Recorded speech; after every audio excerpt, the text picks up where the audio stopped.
Moshi wanainuka, Moshi wanaona haya, wanainuka, Moshi wanainuka, Moshi wanaona haya.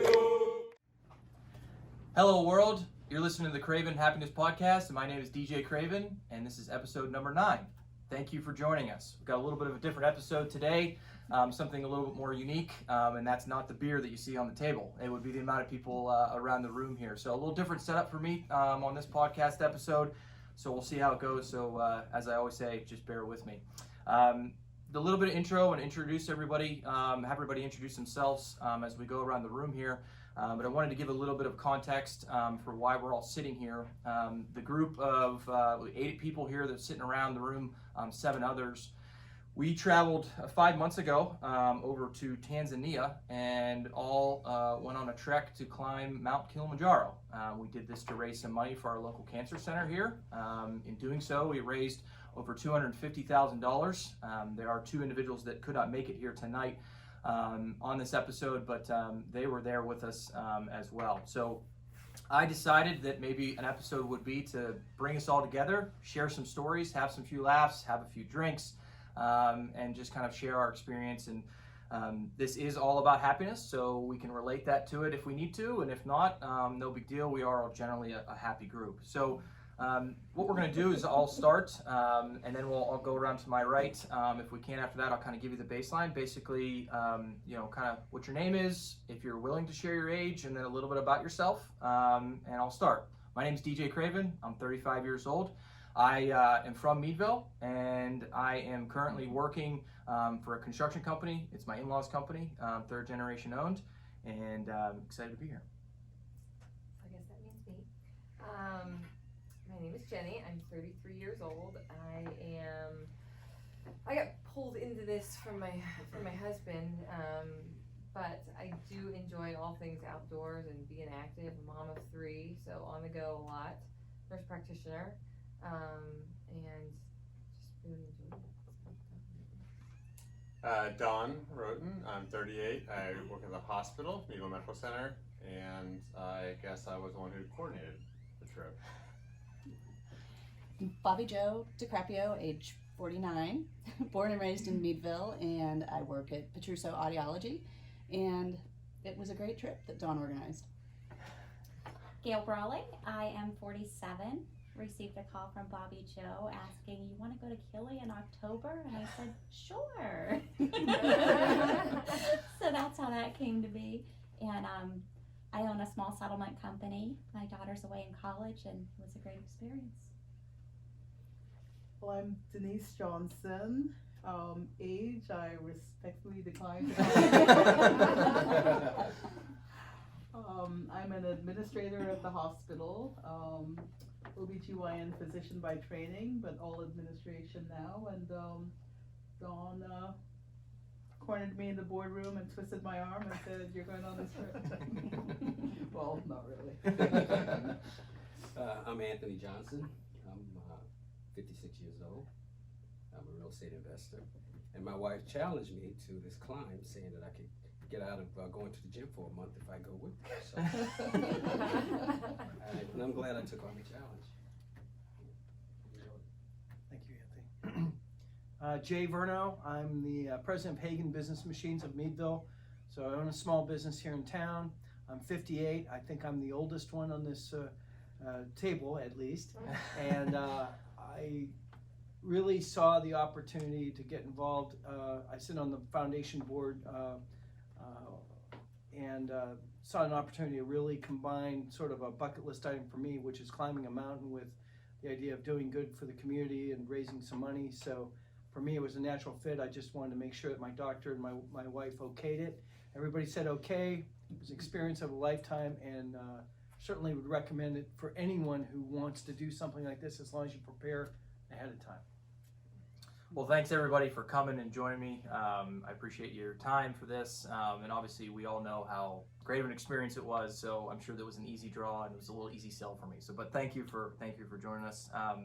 I think the best way to kind of explain just a little bit, Dawn, if you could kind of get just a little bit of background, because it was for a fundraiser, and you obviously spearheaded this thing from your end of things. If you could just give a little bit of background of kind of why Kilimanjaro? How did you hear about it? Just a quick little introduction to give some context. Yeah, so at the hospital, I'm president of the foundation, one of my roles. So at the foundation, we raise money for different causes, all health related in the community. And I was actually at a conference and I met Donovan. Donovan is the owner of Embark. Embark is the company that kind of puts these adventures together. And we're just talking, and I really wasn't talking to him with intention of actually trying to go on a trip. He's a good guy. We were talking, chatting it up. Next thing you know, I walk away from that conversation and then kind of start to think, I don't know, maybe we could do something like that. Well, we were raising money, starting to raise money for our cancer center to build, to replace a linear accelerator, which is, radiation treatment for cancer patients. And as, that's crossing my mind as I'm at this conference and the conversation I just had with Donovan, and I thought, well, how can maybe there's a way we can mesh the two, go on a cool trip, and raise some money in the process. And I'm a guy who likes to do things that are uncomfortable, that makes me step out of my comfort zone. And I thought there's got to be somebody else who's foolish enough to join me. Wow. You found us. Ironically, Yeah, we're here. There were 9 of you. Yeah. So. If I may interject, it's not uncommon for my lovely husband here to get excited about something and be like, yeah, I can do that, and then we'll just figure out the rest later. And that's kind of, I feel like, how this started. It was one of those, it's a challenge, let's do it. And he's like, we're gonna go to Africa in a year. And I'm like, well, if you're going to Africa, I'm going to Africa. But it was, I was definitely nervous.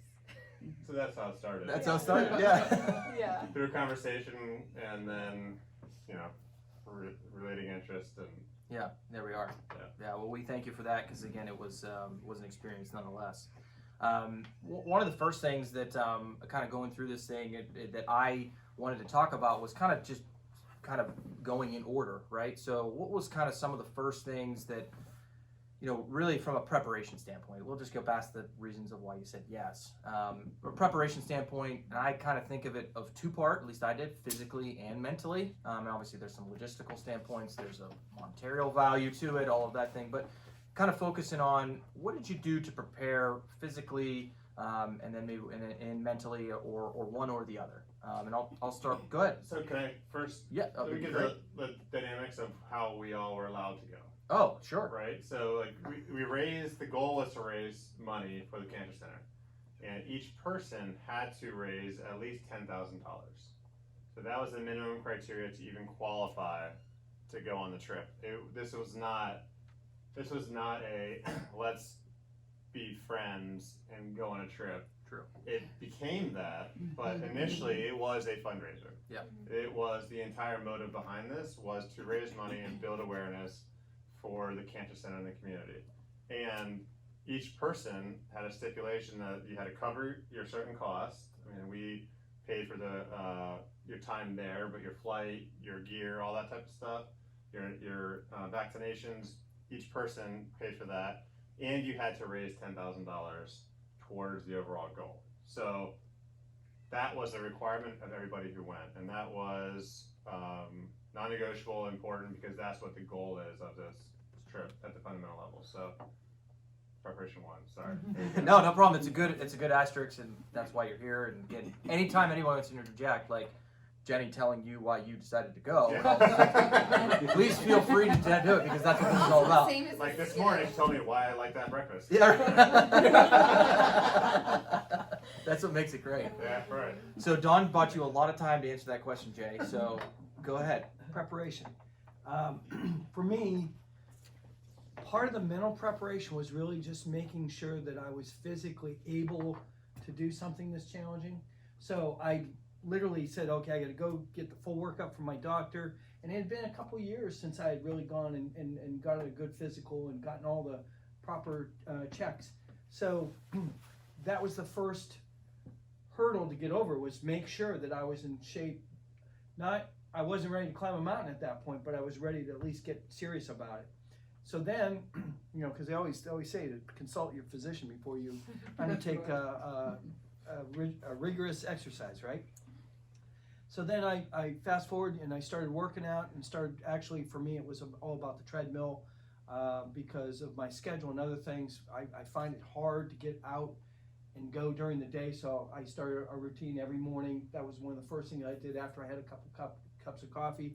Get on the treadmill, catch up with. We'll get back to the coffee.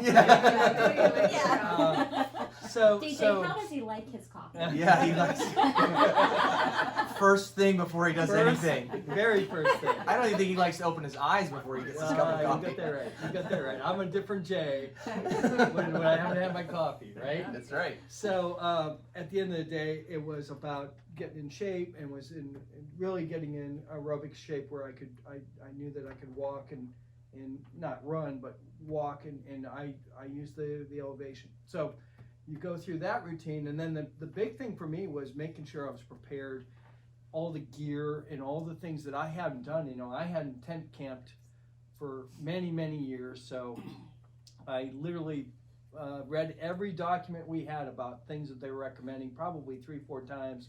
Said, okay, I can get these. Either I borrowed them. Some people loaned me some gear. I was very fortunate to have some friends that loaned me stuff that I could actually fit into, and that worked really well. And then I had some people like Dan Arnett, who had done the climb already and actually did it twice, and he came back with some very, very good suggestions for me in terms of things that I could do, call them coping mechanisms, things to do. One of them was really just to carry your water bottle like in the front of your pack where it was easily accessible, and for me that was a really big deal because I didn't want to go behind me and try to fish it out, and I needed to hydrate often. A, that was a recommendation, and B, it really worked well for me. So there's the physical part, the mental part, and then there was kind of that preparation of knowing all the things that I needed. And finally, I got to give credit to Bernadette because she helped me pack all this gear. So I was able to literally fit it and get it there. And you guys know, I mean, I had pretty much everything was prepared. There were things that didn't make the cut, like in the hotel before we actually went up, but I had one of everything. And I guess I wanted to interject on that of how many people here, because I know at the hotel, a lot of things for me didn't make the cut. Did anybody else have that? Because again, just a little bit of context, for the audience. Yeah, he packed limited. Yeah, we had a weight limit. Yeah. We had a weight limit that we had to meet. So meaning we can only carry so much because a lot of it wasn't going to be carried by us. So a little bit of context there. So yeah, did everybody else? Because I cut a lot of things in the hotel. I did too. I think I had a whole suitcase. You did have a lot of food left. I had a lot of food too. Yeah, a lot of did food. leave some food. Yeah, no, we did pretty well, I think, because you were very minimalist, and yeah, I don't know. I tried really, really hard to keep it at a minimum. I think a little bit of that came from packing with the 3 kids. And getting used to when we were first married and we travel, I have so much stuff, and now I'm like, oh no, we're bringing like this, and this, and that's it, we're done. So I mean that helped me a little bit. I put my snacks in Jay's bag, and he when we talk about cutting, I was going to ask Jay if he cut any food, or if he brought it all, but everything he had. I even on a shovel to the bottom of the base of the mountain. I brought the food, and You did. if it was clothing, I made sure I had my layers. I made sure I had everything I thought I needed, but there were other things that were options. Like I could wear this or I could wear this, and because the weather was the way it was, I felt pretty confident that I wasn't going to get too frozen. Or cut a couple jackets and make sure you have more candy bars in there. I mean, that was definitely the go-to just for everybody. We're a lot of inside jokes here. I feel like I got to explain every single one. Maybe I'll do it with caption form, but Jay was the snack man. We were all aware of that. He had food at almost any given time. And very much appreciated. It was, yes. Yeah. It was, Yeah. Well, there's no way you would have ate all that. Around day 4, I think Jay realized like I've got to unload this. Yeah. Oh, for sure. For sure. Like day 1, day 2, and, hey, you want a bar? Day 4, take it. Just Please. Yeah. And what's a whole pack of beef jerky? That's I cool. was the logistics part though as well, Jay. I think for me, I knew that I was active, so I wasn't worried about the physical part of it. But mentally, I couldn't be calm about getting there until I knew that I had this, and this, and I had the vaccines taken care of, and I had a list for things with the kids back home. It was very much like I had to check off all those things in my brain to be mentally ready. So Dawn, how many things did you check off before you were mentally ready Nothing. for this thing? I had my plane ticket, I had a bag, and I had stuff. Yeah. So 3. You 3, yeah, you were good. You were good. Yeah, That's so funny. for me, it wasn't the mental preparation. I think I was fine with that, but the physical part, because I came off of having some knee issues and trying to rehab from that, and really trying to make sure that I thought that I could physically make it. Right. So, doing the workouts, but the fun part of it was getting together with some of the group and doing those hikes. That really Yeah. kind of got me in the mood to go and kind of feeling like we were ready to go, and Felt like a some team. confidence, Yeah. that we that could you do could it. do the distance.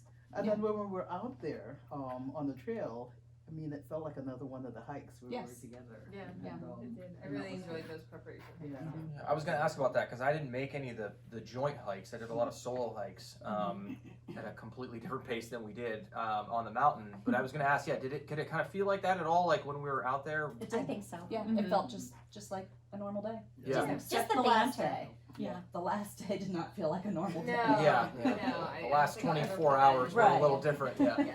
But the days leading up to that, first 5 days, it just felt like another day in Oil Creek. Yeah. Yeah. Well, That's not awesome. the first day for me. No, not the first Yeah. day. The first True day story. altitude sickness. Yeah. Yeah, a little bit of altitude sickness for Gail. On A the little first bit. day. Yeah. For- I was thought it I was was- going home.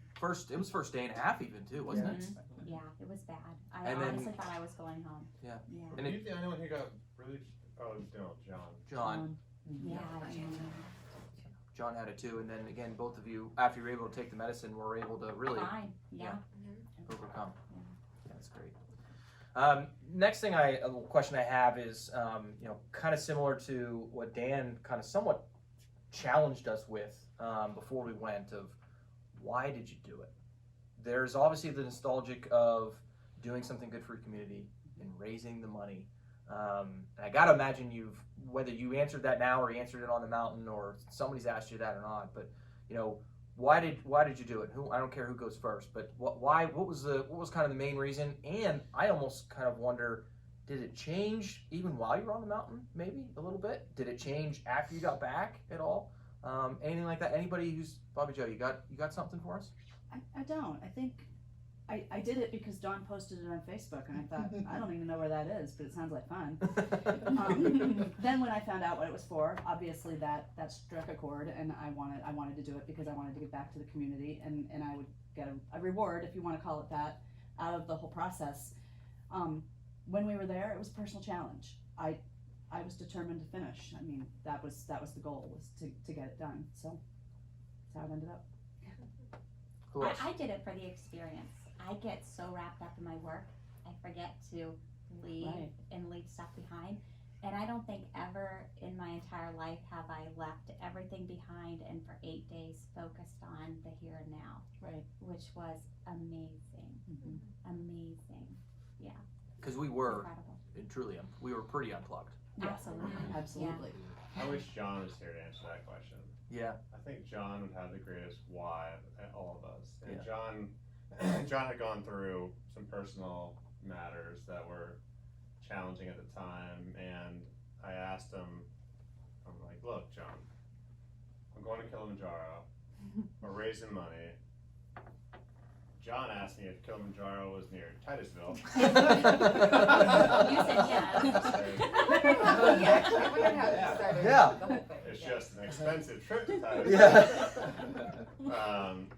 And he went through some, he was having some rough times, some personal rough times. And, when we were there, he was just, I think he absorbed more from this experience than any of us, I think. And then when he came back, I mean, he's in a different place now because of that trip.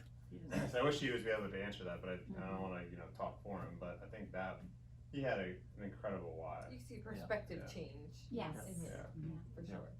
Absolutely. Anybody else on the side of the table? Yeah, for myself, I actually went because of Denise. I was a little worried at first because a year before the trip, she was in a wheelchair with knee issues, and I remember trips that we had gone on in South America, and I love to scuba dive, and of course because of if I can say this, you have sickle cell trait, so she can't dive. Okay. But it didn't occur to me if you go to a higher elevation, she wouldn't be able to function also. But it didn't dawn on me until actually the fourth day we were there.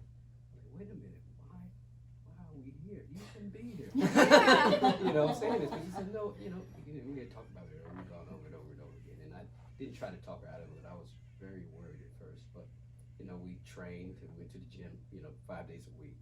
We trained. I attended with her, worked out. I didn't want to go early in the morning. 4:30, 4:45 in the morning. Like, why the hell am I here this early? I don't need to work out this much, but I worked for her. But I'm glad I did because I got to meet everybody. The camaraderie just kicked in after that because I'm a former military guy. So, you get a group of guys, you want to enjoy yourself and make the trip worthwhile, and we did. Yeah. And I'm really glad we did go. 1 year before that, almost exactly 1 year before that, we were in a meeting and Denise couldn't stand up because her knee was so bad. That's amazing. And then we're on top of Kilimanjaro. Well, I think Anthony really said that he only came to make sure that I didn't die. Like a job. What a sweetheart. Good So husband. it was a personal challenge because yes, I certainly have health issues that maybe I shouldn't go, and so I really tried to push past that and make it anyway, and so that I don't know the research on whether or not you should do mountain climbing with sickle cell is I don't know. I picked which ones I wanted to believe. Right. Yeah. But you rocked Bronco Wall. Yeah. You rocked. Well, yeah, that part. But yeah, getting towards the summit, that was I just don't really remember it. I mean, just trying to get there, and then getting to my final point that I said that I want to make sure I don't die. I better stop. That's good. The next question is, what were you the most nervous / dreading before you got there? So again, if you kind of take yourself back to before actually getting there, because that might have been a different story of like, oh, I gotta go to the bathroom there. That might be a different story. But beforehand, or even I guess even if you're on the mountain, but what were you kind of the most nervous about or most dreading? Anybody got any good tidbits there? Seriously, it was getting all the gear into that one little bag. Yeah. And my bag was big. It was a challenge. Leaving the kids was mine. It had nothing to do with the trip.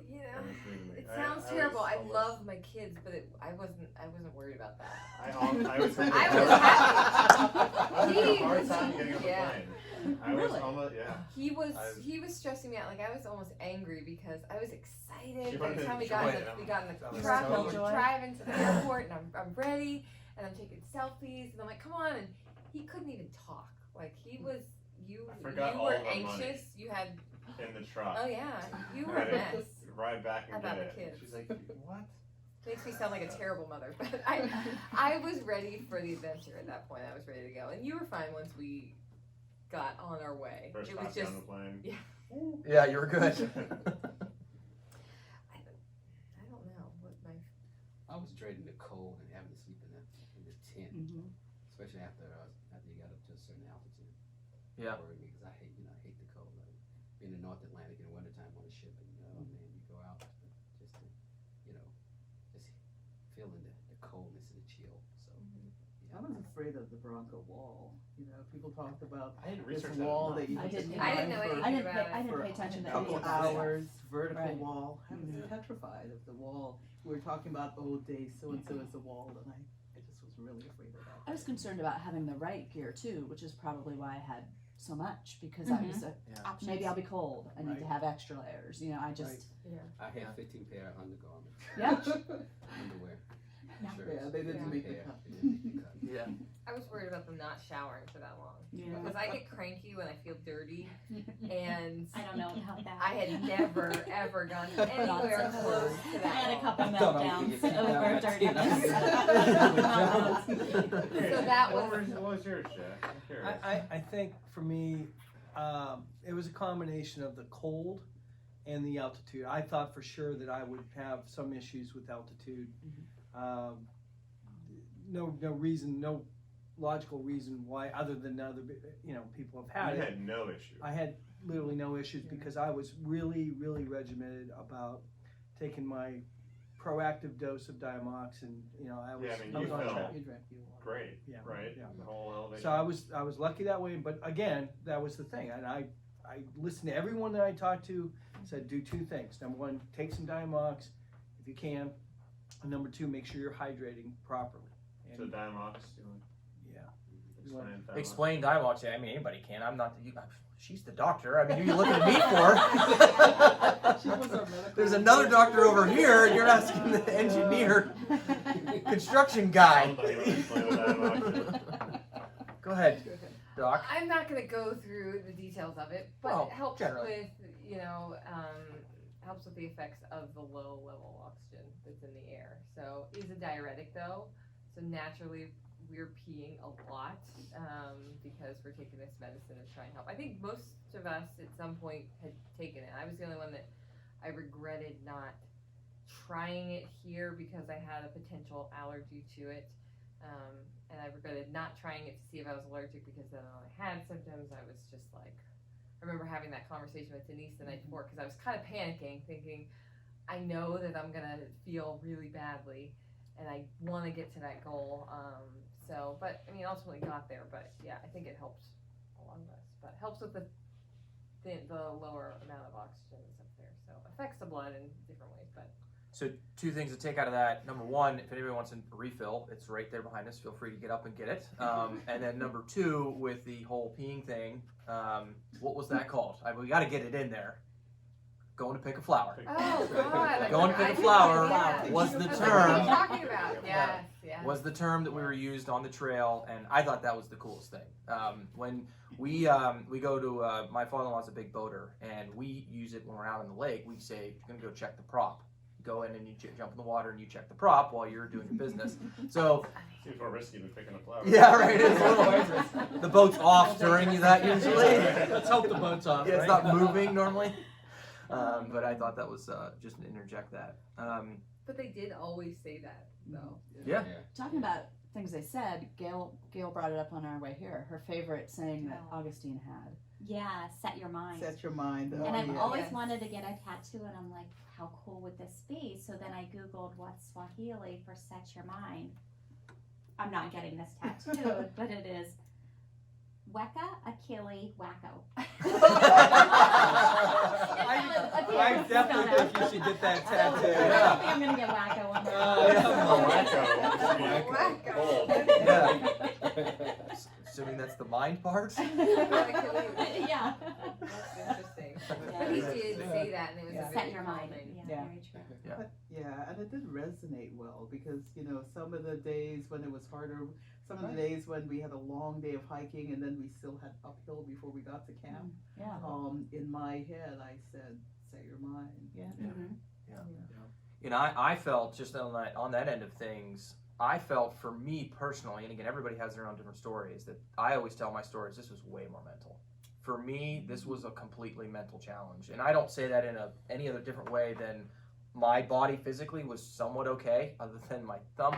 But I was good from the standpoint of that. It was literally a mentally challenge for me. I mean, it was all mental especially on summit day, as we all know that it definitely was both. I think you had to have both, and I think everybody experienced it differently. But it was definitely more mental for me. I'd like to say something about that because, for me, obviously the fear of the unknown was what I was trying to overcome. I read a book not too long ago, and it's an old book called Feel the Fear and Do It Anyways, right? And the whole point of it is that no matter what, you've got opportunities in life to go this way or this way, and some things are the safe route, and I've done some safe things for sure in my life, but now I find myself at this point saying, okay, I'm gonna test myself. I'm gonna do some things that I might not normally do. So then I will say that this group helped me, in effect, get my head around, okay, we're gonna do this together. I really don't think I could do it like in a small group.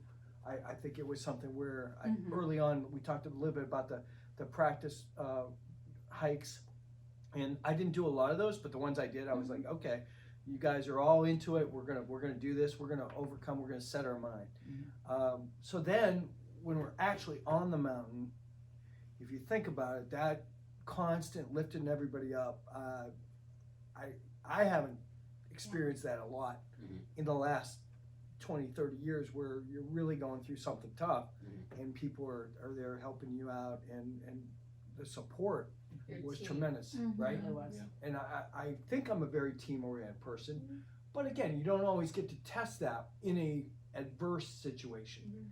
Usually, we're working on things, and you know, it's different in the working world. But in this one, it was truly a physical and mental challenge. But the fact of the matter is, by having the whole group around us, I think that made a huge difference for me mentally. And really, I'm a big believer that if you get your head around something, your body will do what your head tells it to do. If your head's telling you you can't do it, you're pretty much convincing yourself you're not going to do it. And we were very, very supportive. And early on, I sensed that, and that's one of the reasons I wanted to do it. Is I thought, boy, this group, if I'm ever going to do something like this would be the group to do it with. And to this day, I 100% believe that synergy of this group together made a huge difference for me personally, to make sure that not only was I motivated to get it done, but honestly, I didn't want to let down my teammates and be sort of the person that was not going to push myself and do what I needed to do. Yeah, I mean, I think from our group standpoint, I mean, again, everybody here and then the two that weren't here, I don't know how we clicked the way we did, but did anybody else feel like we just somewhat clicked? Like, people don't just mesh well with each other, especially 10. It felt like family. Yeah, on And I was worried about my tent mate. That was I didn't say this. I have never said this, but I'm like, okay, number one, I'm a lot to get used to. And if you talk to my wife or my kids, they tell you I'm a lot, right? Especially if I haven't had my coffee, right? So then I'm like, okay. Early on, I wasn't real clear, like, and I'm like thinking, am I going to bump myself? And other people were saying, don't do that. Have a tent mate if you can. And I will say, I think that John found out it's harder when you're by yourself. John later said he wished if he would ever do it again, he'd have a tent mate. Now, I will say, what he said was, he's rooming with he's in Galen. our tent next time. Very John comment. I will say though, I asked for John to have his own tent. I knew you two would be better in a tent than John with somebody else. And John would have agreed. But you guys were great. Well, it was Great great on for Mary. me. I don't know about great for him, but you know, once we got our system organized, I remember the first day. It was like, okay, who's gonna go first in terms of getting the stuff unpacked and all that? And I was like, I already knew you're much more analytical and much more thought provoked in terms of having a plan. And I appreciate the plan, but I don't want to take that long. So you go do it and get it done, and then I'm not holding you up, and I can make it work. Well, it somewhat was a perfect marriage in that regard, because I do like to take control of certain things, and it was just easier for me to say, like, listen, Jay, this is what we're doing, and you being so, you were just gonna go with it, of like, that sounds great, let's do it, and kind of all these things. It was. And most people that know me don't think I'm very pliable. So that's the other thing. I'm going to say that I was very pliable because I knew I was outside of my element. I knew that there was a lot I didn't know. You know what's interesting about that comment is, going into this, when the team came together, and I look at all 10 of us, right? We're all driven individuals. Like, we're all very, not necessarily type A, but A minus. You know, we're all people who would rather take Set a a goal lead, and wanna you do- know, Yeah. than allow somebody else to dictate what they're going to do.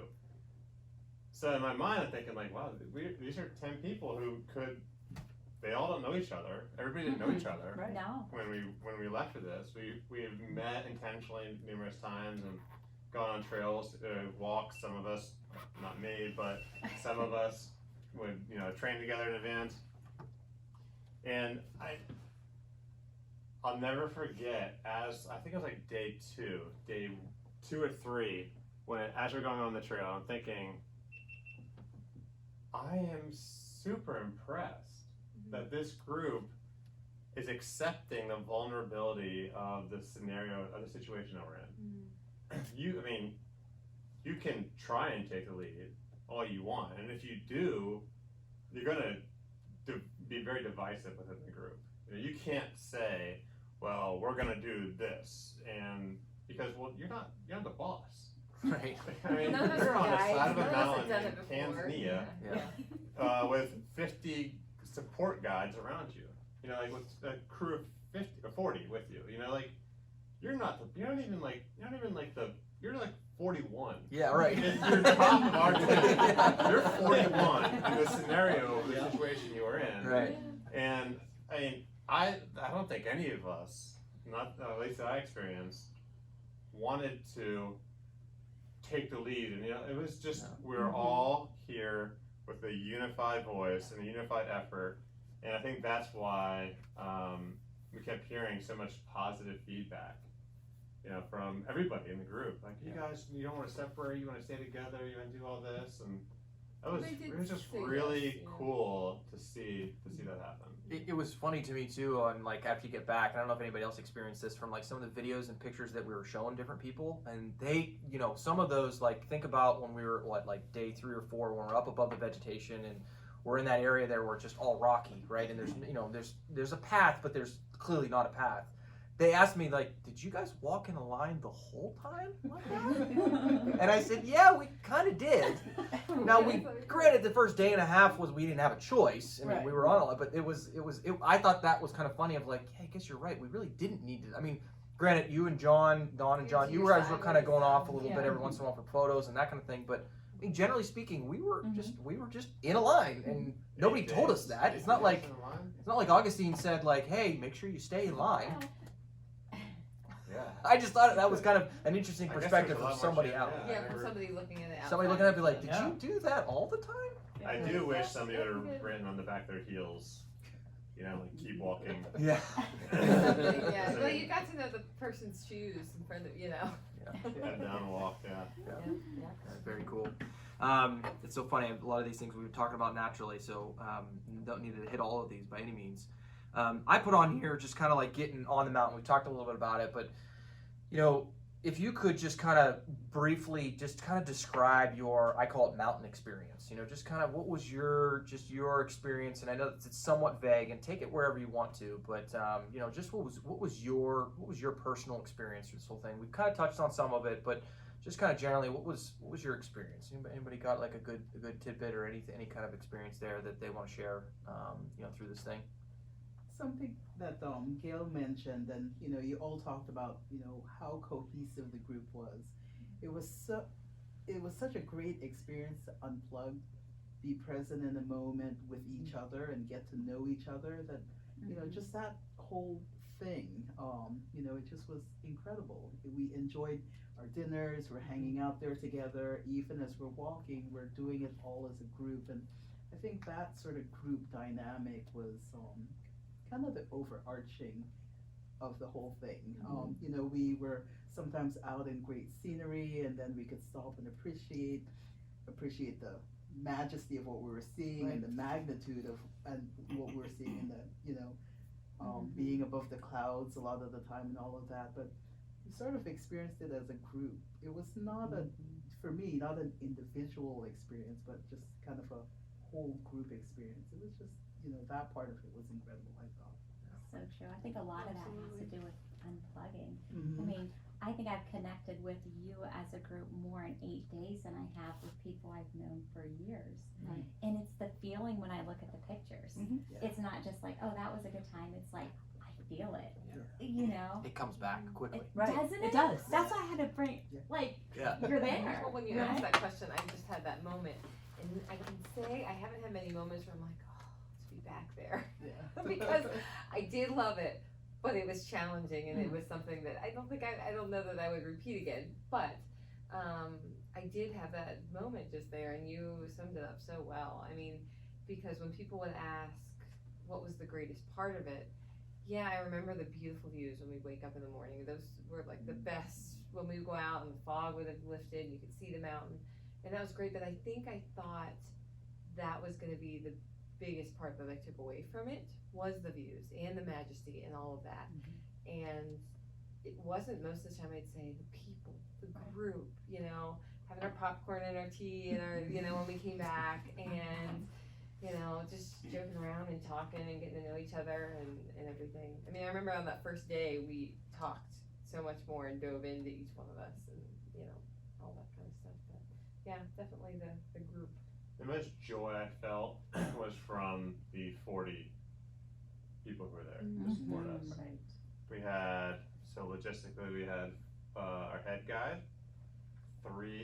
four assistant guides, chefs, porters, all in all, 40 people were there to support us. They carried gear up and down. They were just The toilet amazing.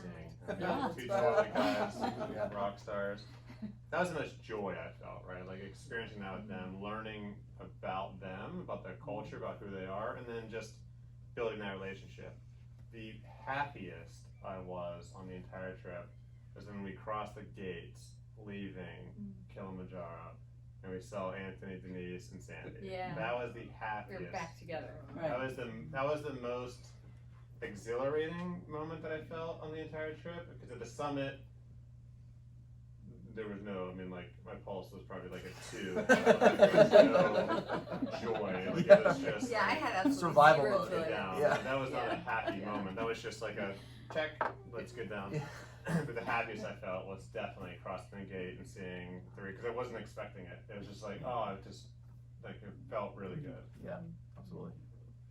Jay? You know, there was a lot of times when because I was pretty in the moment and I was trying to take in the surroundings. I obviously was trying to take in all of you people, and then I really was pleasantly surprised at I thought the genuine happiness that they were wanting us to accomplish our goals. They were wanting us to enjoy it, and I don't mean enjoy it like in a fun way. I mean enjoy the moment, enjoy and get the full experience. I personally, I think the ceremony at the end to me was a big change, because we had accomplished this, but I sensed that they were very happy for us, and that they saw the impact that it had on us.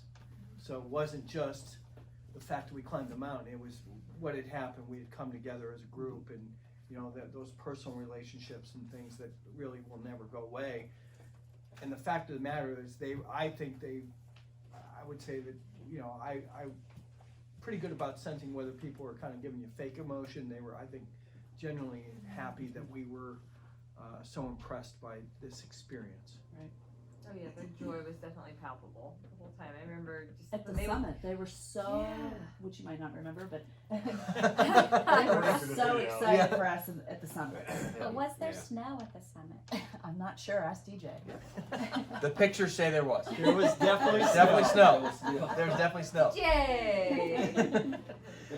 For me, my you know, outside of, because I'm an extremely competitive guy. We kind of somewhat talked about that a little bit on the with some of you, but I'm an extremely competitive guy. So number one was certainly winning the game of Farkle. I just want to Yes. make sure we're Yes. all aware of You that. won? I was the He one did. that won. He's the king. But no, in He won. He's the reality, why my actually number one definitely was, and we've kind of talked about it. It was kind of the next thing I want to talk about was the 40. I mean, the 40 people that supported us on this thing.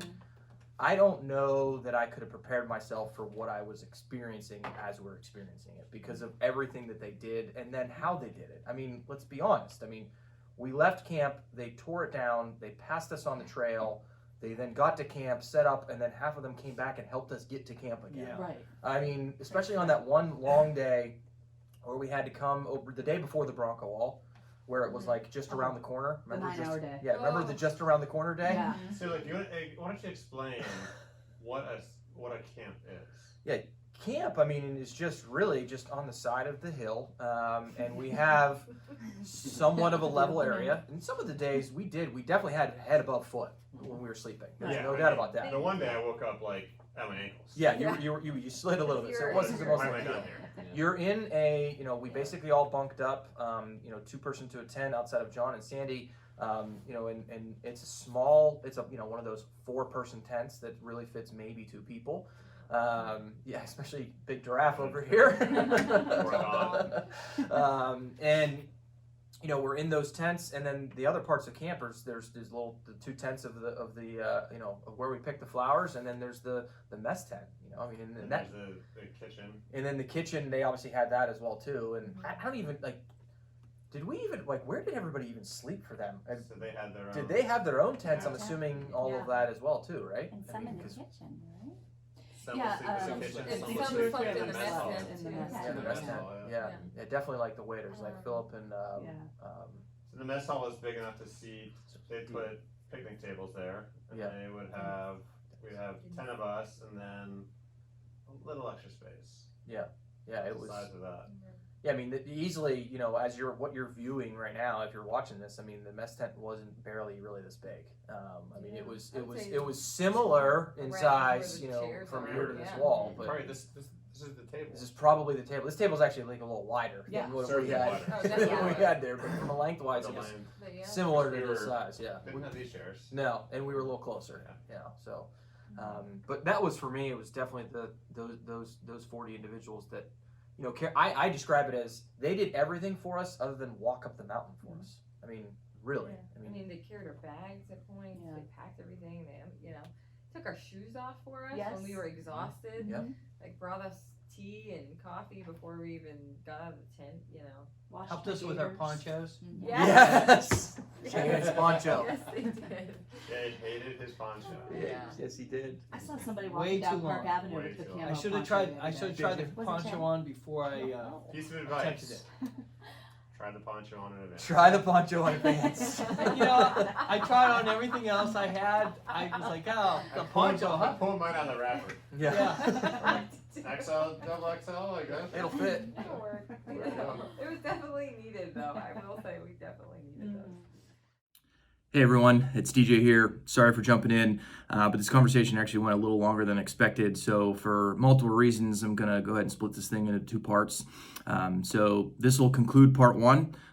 Tune in next time as we take a look at the rest of the stories and certainly get into some of our summit experiences for part 2. So with that, thanks for listening and watching, and we'll see you on the other side.